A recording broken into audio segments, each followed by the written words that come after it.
Bismillahirrahmanirrahim. Alhamdulillah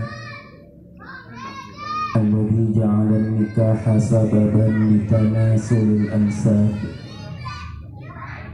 Wassalatu wassalamu ala khairi man du'iya fa'ajab. Sayyidina wa nabiyyina wa maulana Muhammad wa ala alihi wa ashabihi wa man tabi'ahum ila yaumil ma'ad. Amma ba'du, fa subhanaka la ilma lana illa ma 'allamtana innaka antal alimul hakim. Rabbi shrah li sadri wa yassir li amri wahlul 'uqdatam min lisani yafqahu qawli. Allahumma ja'al majalisana khalisatan liwajhikal karim.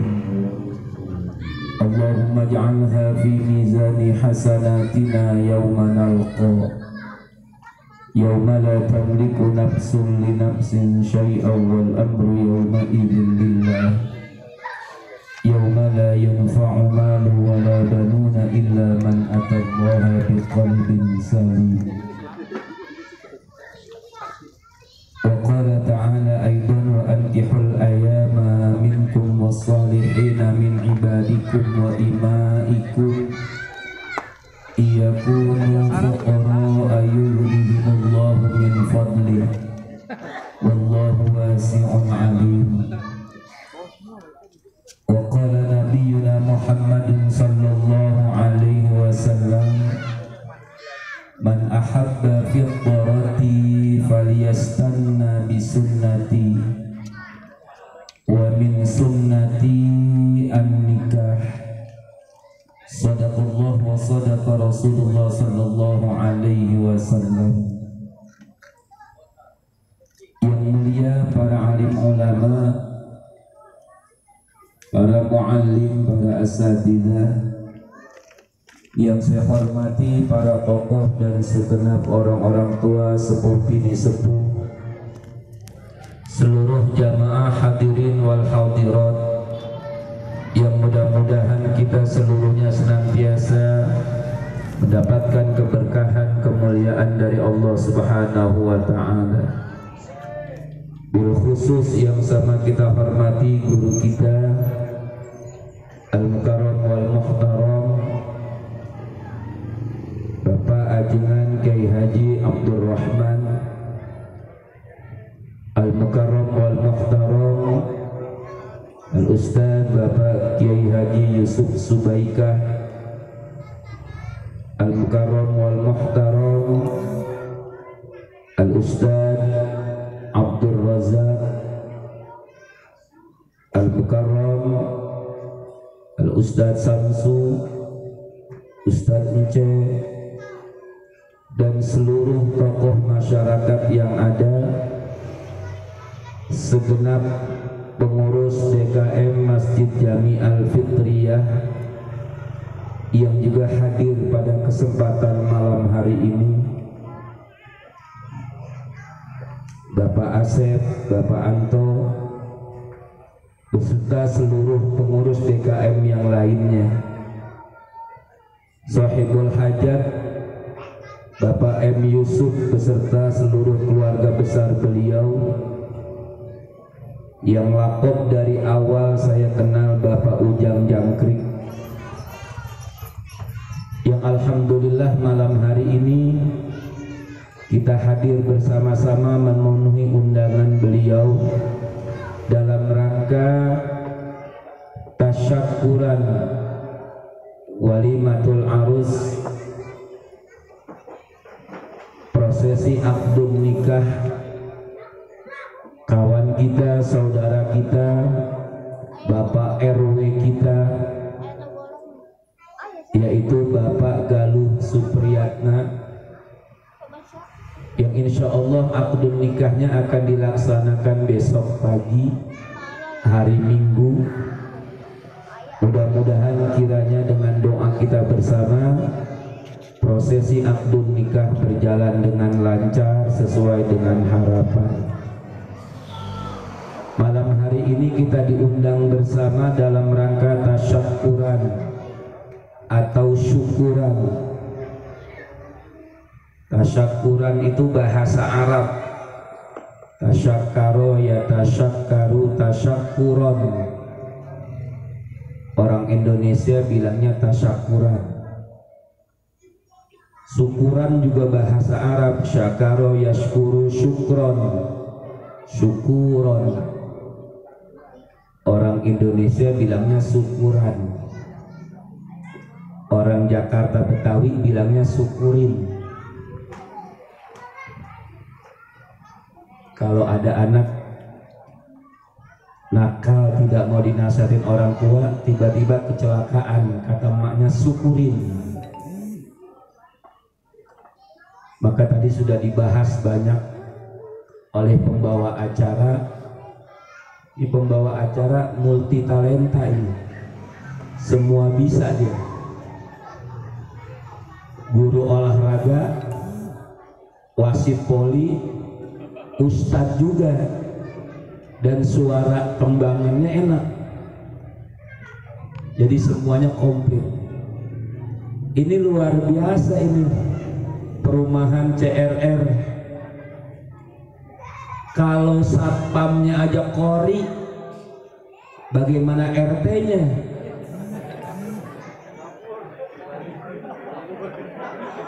Kalau RT-nya saja mau balik, apalagi RW-nya.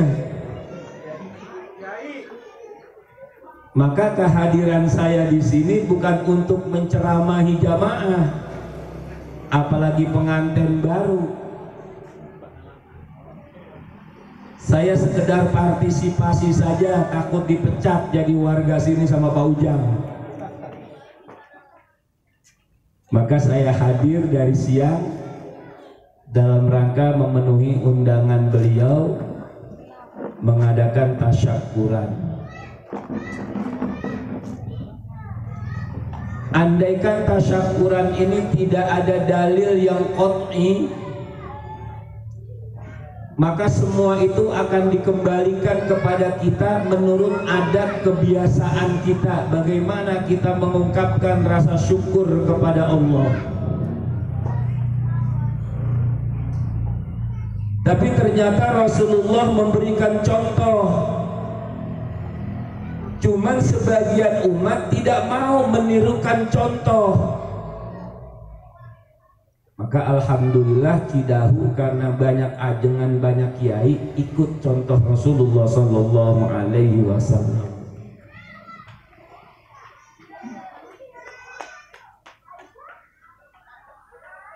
Ada tasyakuran hari kelahiran ulang tahun.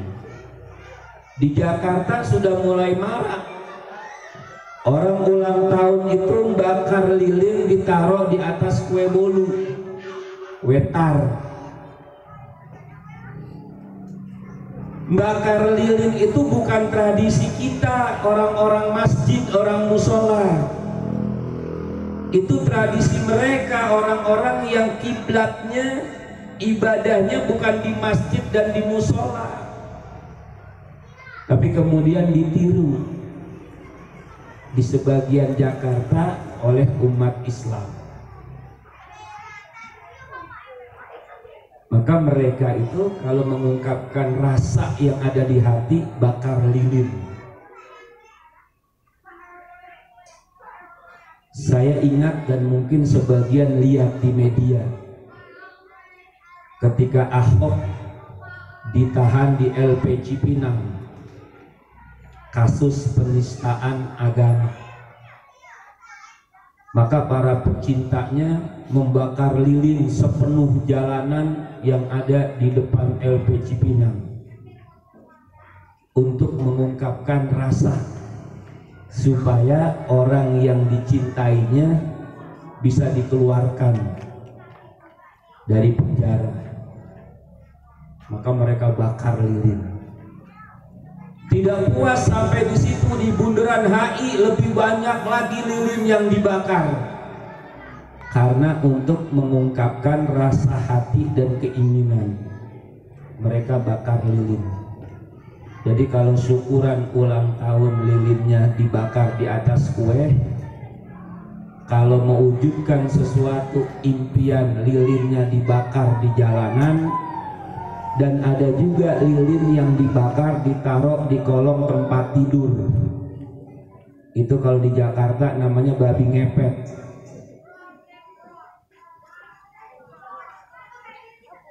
Makhluk jadi-jadian yang katanya bisa memperkaya orang dengan instan.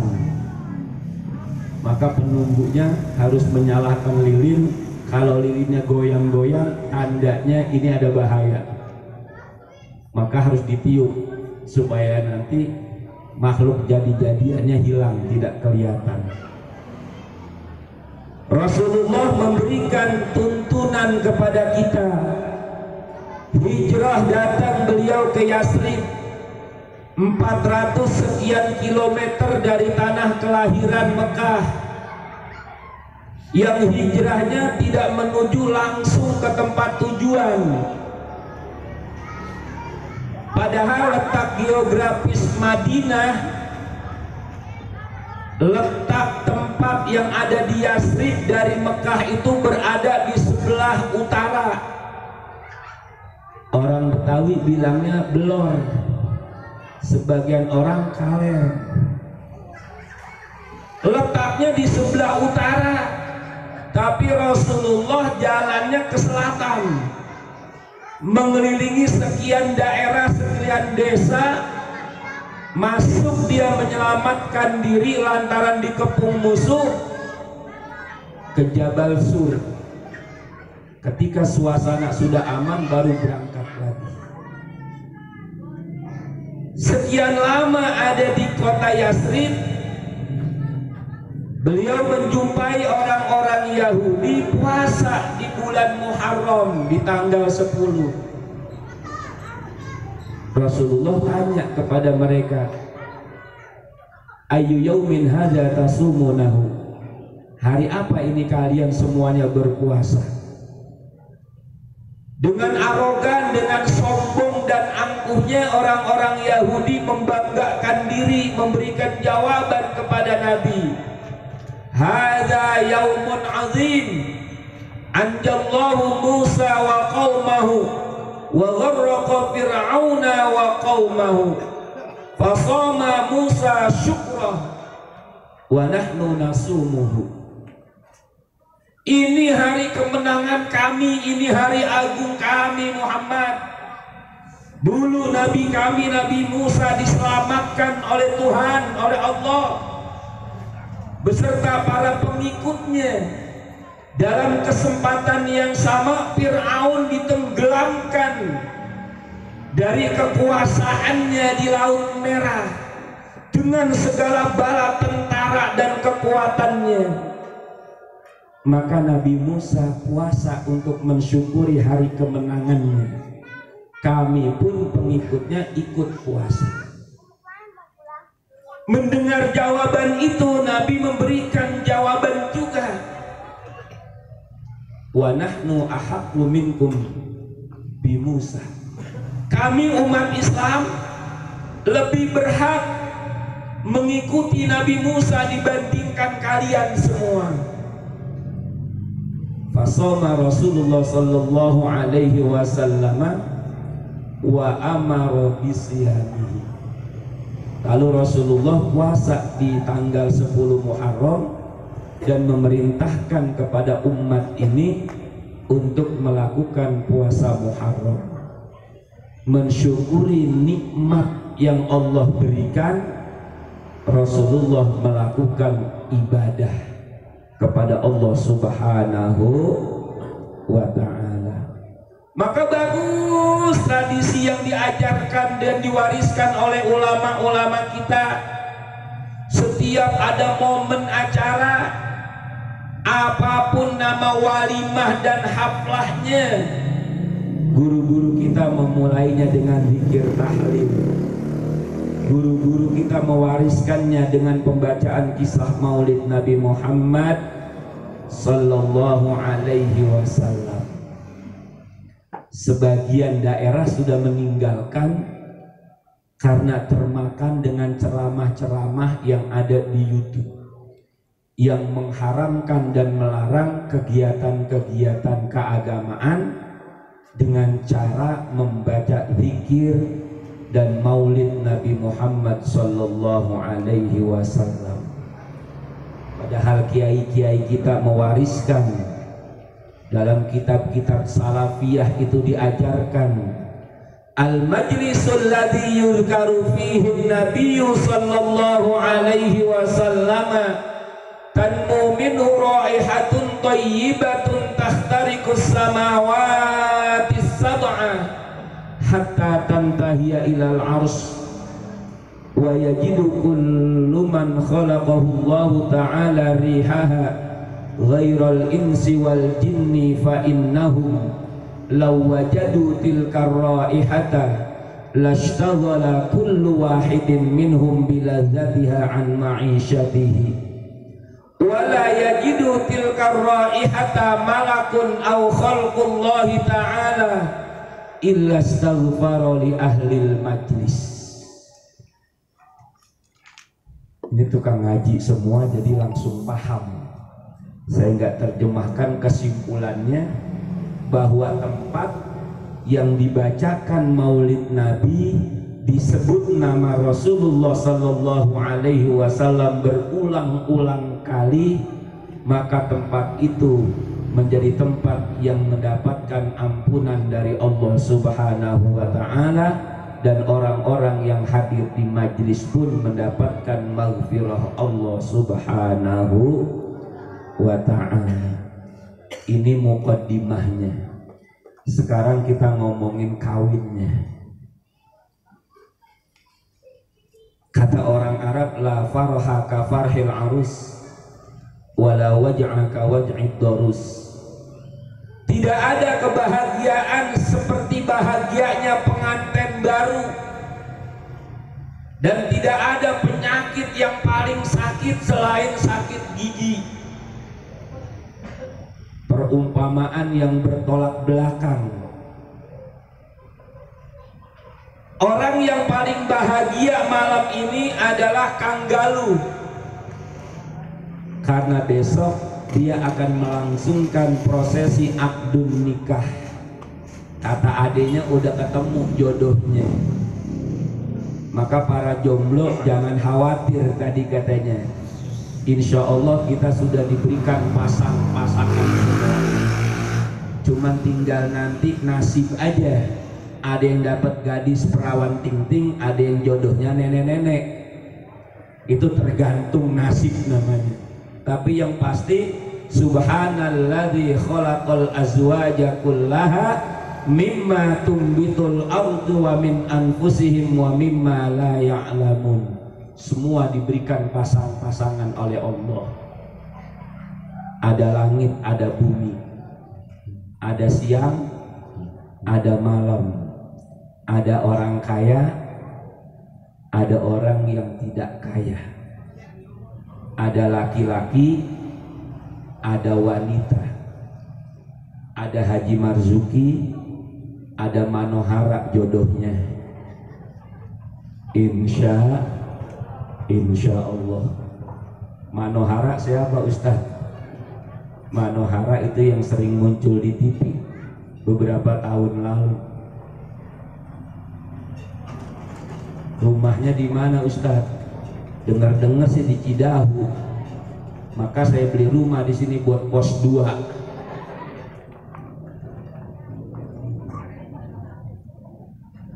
Jamaah yang mulia, indahnya pengantin baru, nikmatnya pengantin baru, bahagianya pengantin baru, sampai menjadi inspirasi judul lagu Duhai Senangnya Pengantin Baru. Ada kan ya qasidahan model begitu?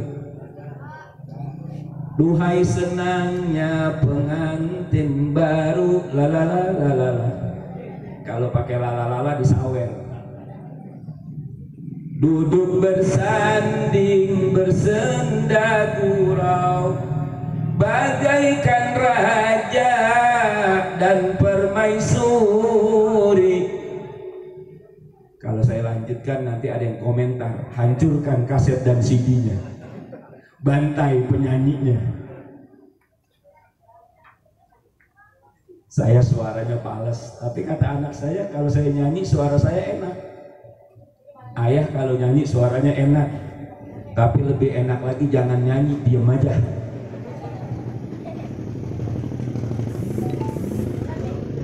Nganten baru diapain aja pantes, karena bertabur kebahagiaan. Karena pengantin baru serba indah, serba enak, serba nikmat, serba harmonis. Banyak pengantin-pengantin lama kepengen jadi pengantin baru lagi, nikah lagi Pak Ustadz kalau berani. Ini kan permasalahannya bukan kalau mau mah semuanya mau kayaknya, cuman kalau berani, termasuk saya Haji Marzuki yang tidak berani. Karena kalau saya nikah lagi, saya melanggar janji dengan istri saya. Tahun 93, awal bulan nikah saya dengan istri yang sekarang, dan kadung janji setia. Setelah abang nikah, abang berjanji punya istri cukup satu saja, satu di Duren Sawit, satu di Cidahu, dan satu lagi di mana, kayak pokoknya satu aja deh.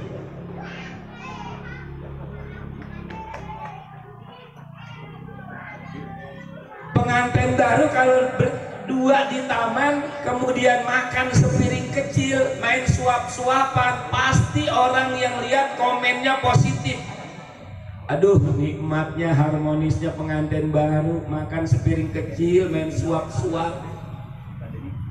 Suaminya pegang paha ayam, istrinya gigit, baru digigit ditarik sama suaminya. Maka hadirin yang lihat ketawa semuanya. Kenapa? Indah kelihatannya. Coba pengantin lama begitu di taman, nenek-nenek sama kakek-kakek main gigit-gigitan paha ayam, neneknya gigit, kakeknya tarik, copot gigi palsunya semua. Besok nih kan galuh kalau nikah, kan dikerjain dia sama petugas pencatat nikah sama penghulu, suruh foto, megang surat nikah. Nanti yang nonton, yang liatin indah aja, kita semuanya tertawa, tersenyum, bahkan memberikan tepukan, tandanya kita setuju kalau pengantin baru seperti itu. Coba kalau pengantin lama begitu, foto berdua kakek nenek, pamerin buku nikah, jangan orang lain, cucunya lewat komennya beda, kayaknya sudah sebentar lagi habis ini umurnya, sudah mulai melakukan yang aneh-aneh, foto berdua sampai memperlihatkan buku nikahnya. Indah pengantin baru.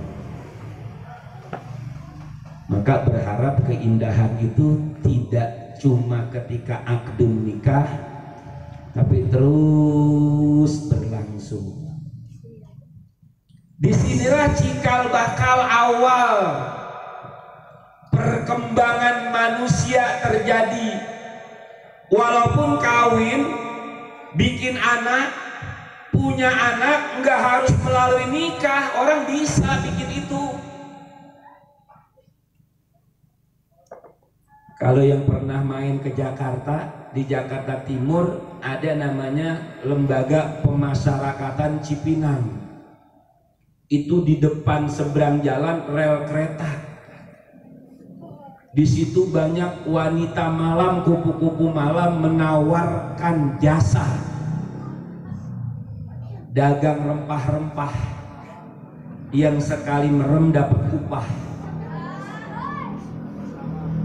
Ini kalau malam Sabtu, malam Minggu, jam-jam segini masih mahal. Bandrolnya masih 200.000 ke atas. Tapi nanti kalau sudah jam 12 ke atas, itu diobral udah 20.000 jadi juga. Ustadz bisa aja pengalaman, saya pernah ke situ. Berarti bener Pak Ustadz pengalaman. Iya, supaya nggak kata orang saya cerita apa adanya. Jujur ya. Pulang acara di komplek kepolisian Bidara Cina, lewatnya situ kalau pulang ke Durensawit. Zaman itu masih pakai motor Vespa. Tiba-tiba motornya mogok di situ. Businya basah. Masih pakai helm, standarin motor, keluar dari rel kereta. Om, kita penjingkat, dipanggil Om. Kenapa Neng? Mampir Om. Mampir di mana? Di sini Om. Kita ngobrol-ngobrol dulu.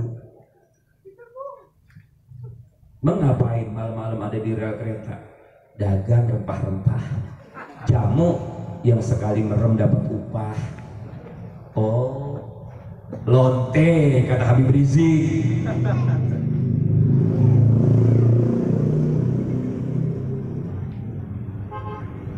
Berapa duit? Udah malam mah gocap aja. 30, jadi deh 30. Tapi yang itu saya nggak tawar. Saya buka helm pakai peci putih, buset dia, buset Pak Haji. Pak Haji maafin Pak Haji, saya nggak tahu. Oh iya nggak apa-apa. Dalam hati saya lu nggak tahu aja, Pak Haji gue banyak yang doyan. Pak Haji Thailand, Pak Haji sini mah enggak, soleh semua.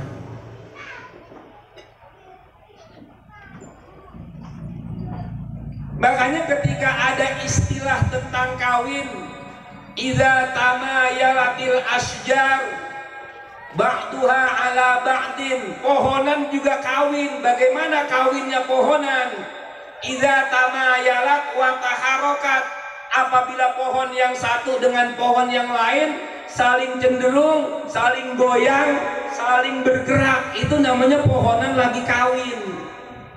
Perantaranya bukan penghulu, tentara Allah, ditiup angin pohonan goyang-goyang. Berarti kalau ada pohonan lagi goyang-goyang beraduk dengan yang satu dan yang lain, namanya lagi kawin dia.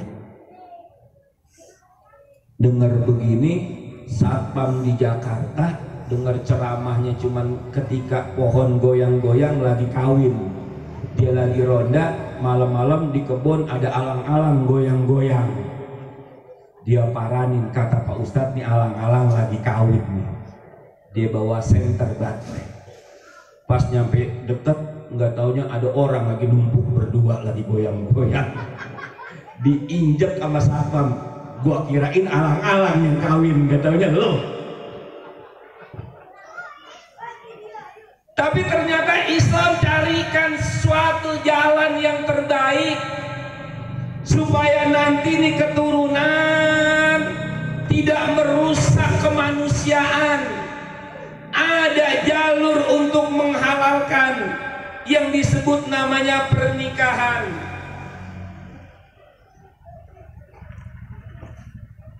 Aqdun yatadammanu ibahata waq'in bilafzi tazwijin au inkahin bisyara'itil makhsusati.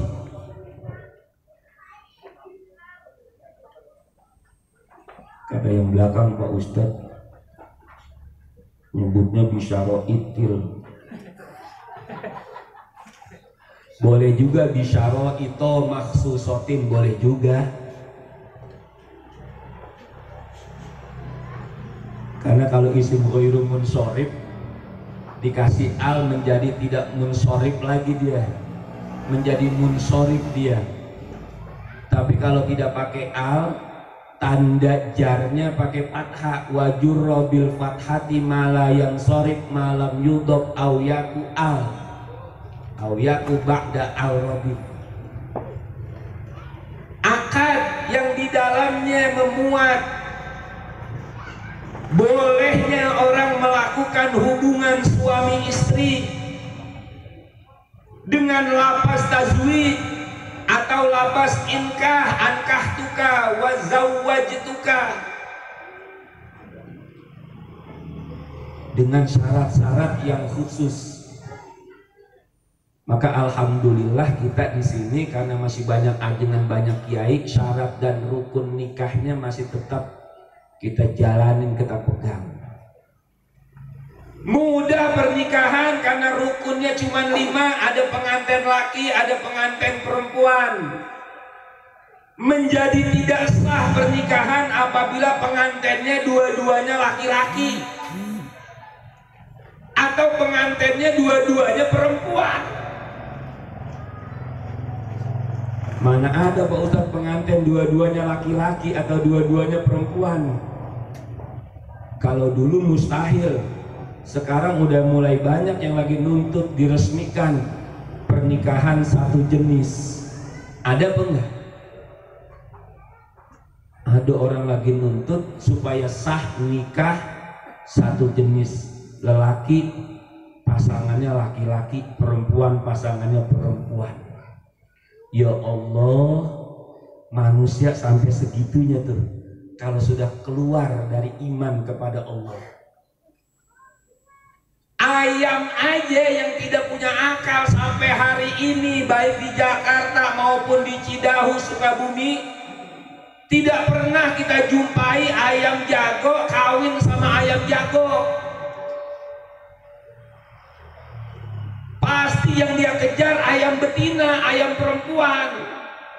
Cuman karena dia tidak punya akal, kawinnya sembarangan, itu doang. Cuman pasangannya tetap ayam jago lawan ayam betina. Tempatnya terserah dia. Kadang-kadang di depan ustadz ya kawin. Namanya ayam. Oh, kalau ayam masih mulia kali Pak Ustadz, karena hewan halal. Ada hewan yang mengandung najis mughallazah, anjing. Seanjing-anjingnya anjing, tetap aja anjing jantan kawinnya sama anjing betina. Nggak pernah ada kawin kambing jantan lawan anjing jantan lawan anjing jantan. Itu yang seanjing-anjingnya anjing. Manusia kadang-kadang masih mau nyaingin anjing juga. Maka alhamdulillah kita tinggal di tempat yang banyak ulama, banyak kiai, banyak habaib, ada tuntunan. Saya akhiri ceramah saya karena sekedar partisipasi saja dengan doa kepada Kang Galuh. Mudah-mudahan pernikahannya lancar. Ini biar RW juga belum tentu sekali jadi Pak. Karena kalau sudah ngadepin penghulu sama calon mertua, banyak orang yang ngeblank di situ, gemeteran. Saya nikah diulang 2 kali sama Abuya, sama Kiai, karena dianggap belum sempurna qabul yang pertama ini. Temen saya nikah yang kedua 3 kali diulang sama penghulu, salah melulu. Kata penghulu, ente bukan nikah yang kedua ini? Iya penghulu. Kenapa masih gemeter aja? Ada istri tua saya tuh ngeliatin aja. Oh ternyata gemeternya itu karena istri tuanya ada di situ. Maka saya kalau ada istri tua nggak mau saya nikah lagi. Kalau dia nggak ada, nggak lihat, baru udah kalau dia nawarin. Tapi sampai hari ini belum ada yang nawarin sih. Nggak mau nikah sama ustadz katanya. Al ustadz yakulun tobasir. Ustadz makannya kapur kata santri. Ustadz sekarang udah nggak pakai kapur, pakai laptop.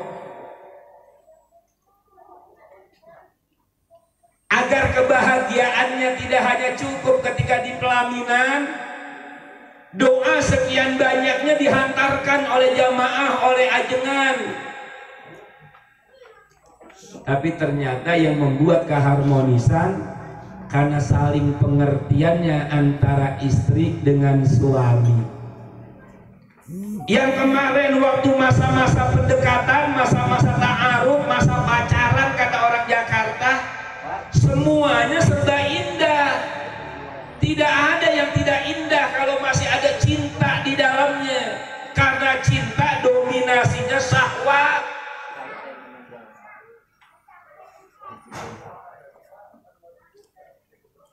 Ada orang jalan-jalan di Taman Mini. Ada yang pernah ke Taman Mini? Tahu ya Taman Mini ya. Kalau jam 12 coba rasain panas apa dingin kayak di Cidahu. Panas Taman Mini jam 12. Tapi ada pasangan muda-mudi yang terus jalan bergandengan tangan. Kalau perempuannya lepas tangannya, ditarik lagi sama cowoknya, sama lakinya.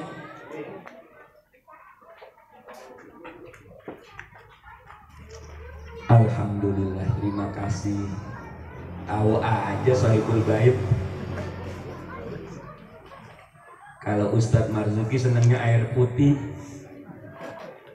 Kalau di mana-mana ceramah ada kopi, ada mizon, ada Pocari Sweat, ada air putih, ada susu. Tetap aja yang saya minum air putih. Emang kenapa nggak minum Pocari Sweat?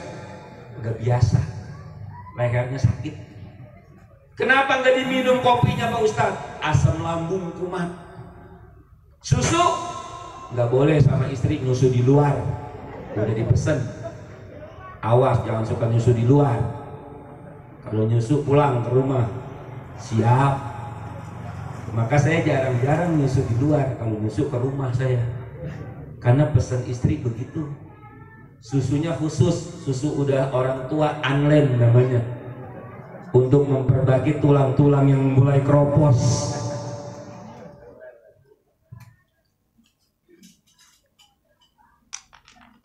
Bicaranya juga serba indah, serba manja-manjaan.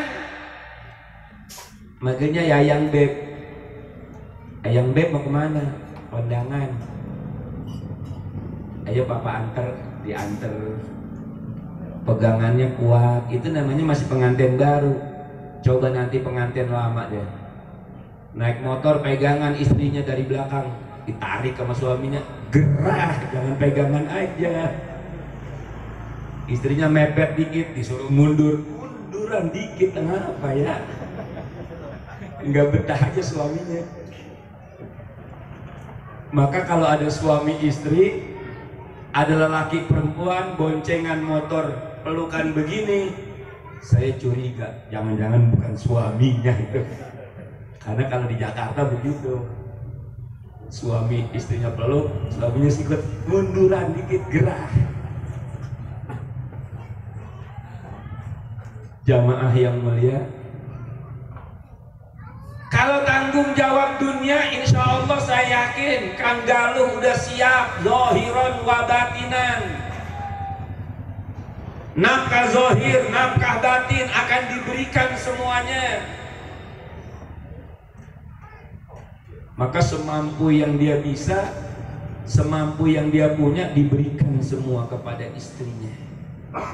Tapi kan ternyata pesan Rasulullah untuk pernikahan bukan hanya sekedar melampiaskan syahwat kita.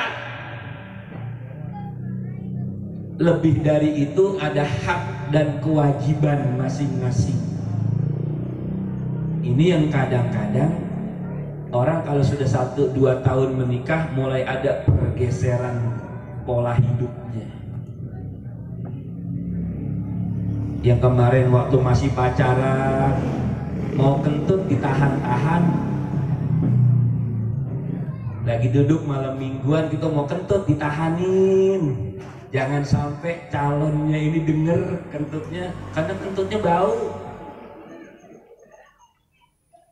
Pas udah jadi suami istri, pantatnya, engselnya rusak.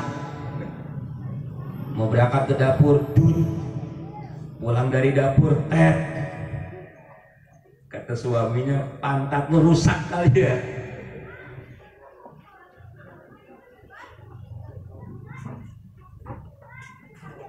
Waktu masih pacaran, masih ta'arufan, masih pendekatan, jaga image masing-masing, pakaiannya rapi, parfumnya wangi. Pas sudah jadi suami istri, masing-masing tidak menjaga lagi. Mau kondangan, bedak semuanya dipakai, ada Mirabila, ada Cempaka, ada Cepuk, ada Ultima, semua dipakai bedak-bedak yang mahal. Yang paling murah harganya 149.000. Ada krim siang, ada krim malam.